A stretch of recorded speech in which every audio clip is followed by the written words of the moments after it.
Hier ist der Kanal von Dr. Phil A.P. Meine Schwerpunkte: Pädagogik, Philosophie und Geschichte. Willkommen zur Playlist Biopolitik. In dieser Serie erfährst du mehr über Konzepte, die Politik und Leben verbinden. Hallo und herzlich willkommen. Heute tauchen wir tief ein in ein wirklich großes Thema: die herausfordernden, aber, wie ich finde, unglaublich wichtigen Ideen des Philosophen Giorgio Agamben. Fangen wir doch mal mit einer Frage an, die uns direkt ins Zentrum von Agambens Denken führt. Was, so könnte man fragen, verbindet eine fast vergessene Figur aus dem alten römischen Recht mit modernen Krisenorten wie Guantanamo Bay? Das klingt erstmal weit hergeholt, oder? Aber die Antwort, die Agamben darauf gibt, hat es wirklich in sich. Okay, unser Ausgangspunkt: Macht über das Leben. Und da müssen wir, um Agamben wirklich zu verstehen, erstmal bei einem anderen großen Denker ansetzen: Michel Foucault. Foucault war nämlich derjenige, der sagte: Moment mal, moderne Staaten haben eine ganz neue Art von Macht entwickelt. Eine Macht, bei der es nicht mehr primär um das Recht geht, jemanden zu töten, sondern vielmehr darum, das Leben selbst zu verwalten und zu steuern. Und dieses Konzept nannte Foucault Biomacht. Stellen Sie sich das mal vor. Ab dem 18. Jahrhundert fängt der Staat an, die Bevölkerung nicht mehr nur als eine Ansammlung von Untertanen zu sehen, sondern als biologische Spezies. Es geht plötzlich um Geburtenraten, um die öffentliche Gesundheit, um die Lebenserwartung. Das Ziel? Das Leben der Bevölkerung für den Staat zu optimieren, es produktiver und kontrollierbarer zu machen. Es ist also ein riesiger Wandel. Weg vom reinen Leben-Nehmen des alten Souveräns hin zu einem Leben-Machen, einem aktiven Gestalten des Lebens. So, und jetzt kommt Agambens große Korrektur. Er schaut sich Foucaults Idee an und sagt: Ja, das mit der Biomacht ist brillant beobachtet, aber Foucault hat sich in einem entscheidenden Punkt getäuscht. Er dachte, Biopolitik sei eine moderne Erfindung. Agamben sagt: Nein, das Ganze ist viel älter und fundamentaler. Es liegt in der Wurzel der Souveränität selbst. Und um das zu beweisen, nimmt uns Agamben mit auf eine Reise zurück, ganz zurück, zu den alten Griechen. Und da zeigt er uns etwas Faszinierendes. Die Griechen hatten nämlich nicht nur ein Wort für Leben, sondern zwei. Auf der einen Seite Zoe. Das ist das nackte, das reine biologische Leben, die schlichte Tatsache, am Leben zu sein, so wie es jedes Tier, jede Pflanze ist. Und auf der anderen Seite Bios. Das ist das qualifizierte, das geformte Leben, das Leben eines Bürgers innerhalb der politischen Gemeinschaft, der Polis. Und genau diese Trennung, diese Unterscheidung ist für Agamben der eigentliche Ursprung, quasi die Geburtsstunde der westlichen Politik. Agamben formuliert es so: Es ist, als ob die Politik der Ort wäre, an dem sich das Leben in gutes Leben verwandeln muss. Und als ob das, was politisiert werden muss, immer schon das nackte Leben wäre. Was heißt das im Klartext? Für ihn dreht sich Politik im Kern immer um diese eine grundlegende Operation: die Trennung von Zoe und Bios. Es geht ständig um die Entscheidung, wessen Leben zählt als vollwertiges politisches Leben und wessen Leben wird auf sein nacktes Leben reduziert und ist damit im Grunde schutzlos. So, jetzt wird's spannend. Um diese doch recht abstrakte Idee vom nackten Leben wirklich greifbar zu machen, gräbt Agamben eine ganz obskure, fast vergessene Figur aus dem alten römischen Recht aus: den Homo sacer. Okay, wer oder was ist dieser Homo sacer?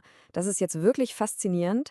Stellen Sie sich eine Person vor, die nach altem römischen Recht vogelfrei war. Jeder durfte diese Person töten und es würde nicht als Mord gelten. Aber, und das ist der Clou, man durfte diese Person auch nicht den Göttern opfern. Sie war also quasi doppelt ausgeschlossen, aus der menschlichen Rechtsordnung, aber auch aus der göttlichen, der sakralen Ordnung.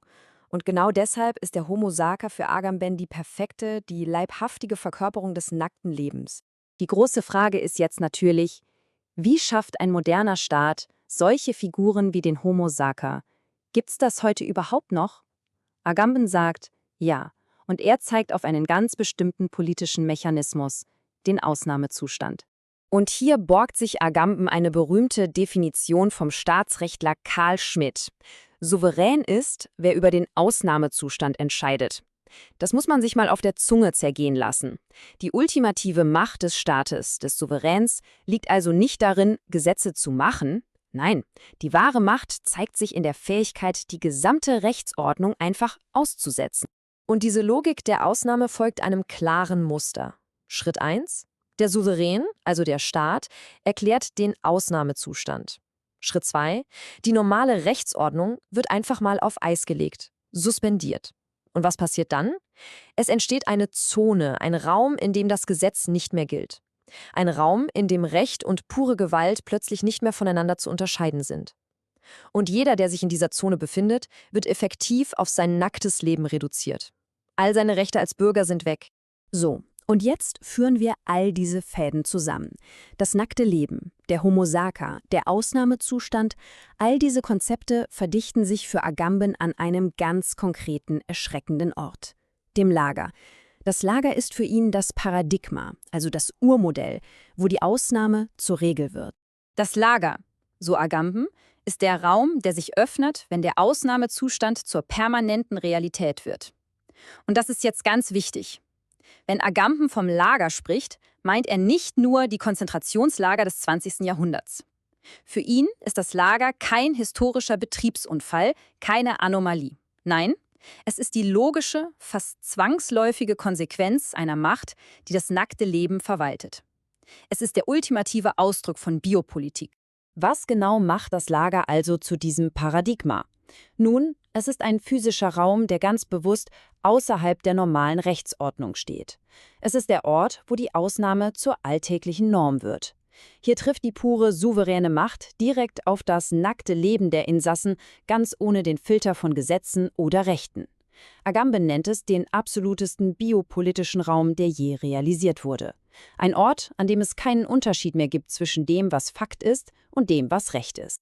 Okay, ich weiß, das klingt jetzt alles ziemlich düster und vielleicht auch sehr theoretisch. Aber, und das ist Agambens zentraler Punkt für uns heute, er sagt ganz klar, diese Logik des Lagers, die gehört eben nicht einfach der Vergangenheit an.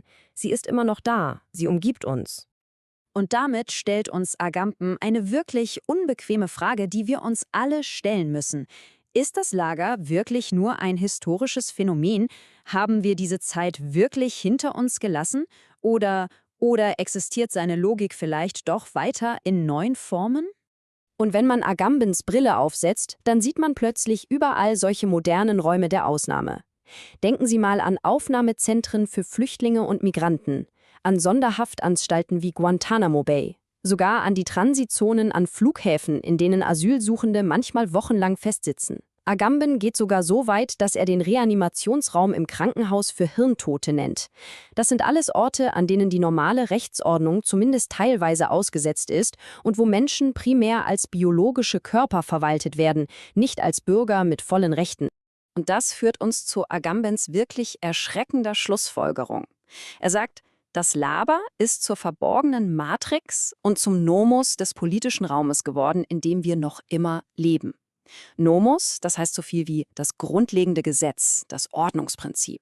Das Lager ist also nicht einfach verschwunden. Seine Logik ist zum verborgenen Betriebssystem unserer modernen Politik geworden. Eine Möglichkeit, die im Prinzip jederzeit und überall wieder aktiviert werden kann. Und damit lässt uns Agambens Denken mit einer letzten, ziemlich beunruhigenden Frage zurück. Wenn der Schutz, den uns das Gesetz bietet, jederzeit durch eine souveräne Entscheidung außer Kraft gesetzt werden kann, was genau garantiert dann eigentlich noch unsere politischen Rechte? Was, so müssen wir uns mit Agamben fragen, ist die wirkliche, die stabile Grundlage unserer Menschlichkeit in unserer politischen Welt?